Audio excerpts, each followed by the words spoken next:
0 পাকিস্তানের সাথে যুদ্ধে পরাজয়ের আবহে আবারও ধাক্কা খেল ভারত। এবার মহাকাশে রকেট পাঠাতেও ব্যর্থ হল নরেন্দ্র মোদীর দেশ। মহাকাশ US-09 কৃত্রিম উপগ্রহ পাঠাতে গিয়ে বড়সড় ধাক্কা খায় দেশটি। রোববার রকেট উৎক্ষেপণের কয়েক মিনিট পরেই এটি ব্যর্থ হয়।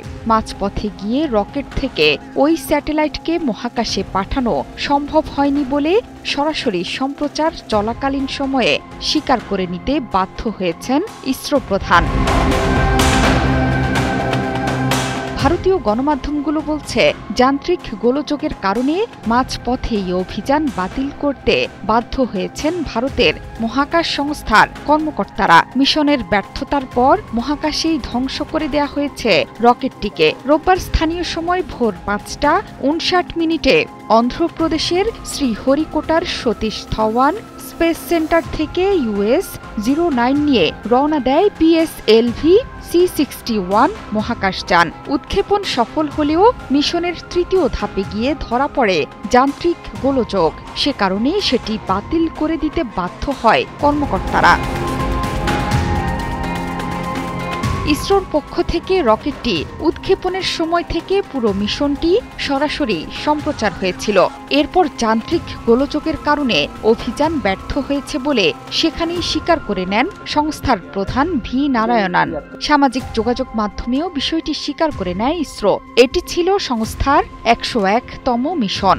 এক্সে দেয়া পোস্টে বলা হয়, PSLV-C61 দ্বিতীয় ধাপ পর্যন্ত স্বাভাবিক ছিল, কিন্তু তৃতীয় ধাপে একটি বিশেষ পর্যবেক্ষণের কারণে এই মিশনটি শেষ করতে পারেনি তারা। Today we attempted the launch of PSLV-C61 vehicle. NDTV বলছে, ইসরোর US-09 কৃত্রিম উপগ্রহটির ওজন ১৬৯৬ কেজি। এটি একটি উন্নত আর্থ অবজারভেশন স্যাটেলাইট, যা C band synthetic aperture radar প্রযুক্তিতে সজ্জিত।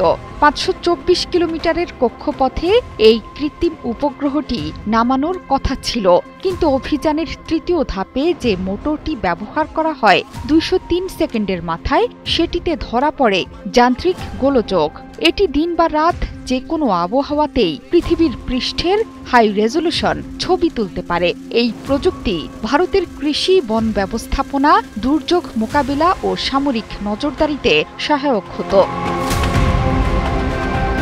২০১৭ সাল থেকে PSLV রকেটের মাধ্যমে বিভিন্ন অভিযানের উৎক্ষেপণ করে আসছে ইসরো। এখনো পর্যন্ত এই রকেট ৬৩টি উৎক্ষেপণে ব্যবহার করা হয়েছে। তার মধ্যে সম্পূর্ণ ব্যর্থ হয়েছে ৩টি মিশন। কী কারণে এই গোলযোগ ঘটল সেটি খতিয়ে দেখছেন ইসরোর প্রকৌশলীরা।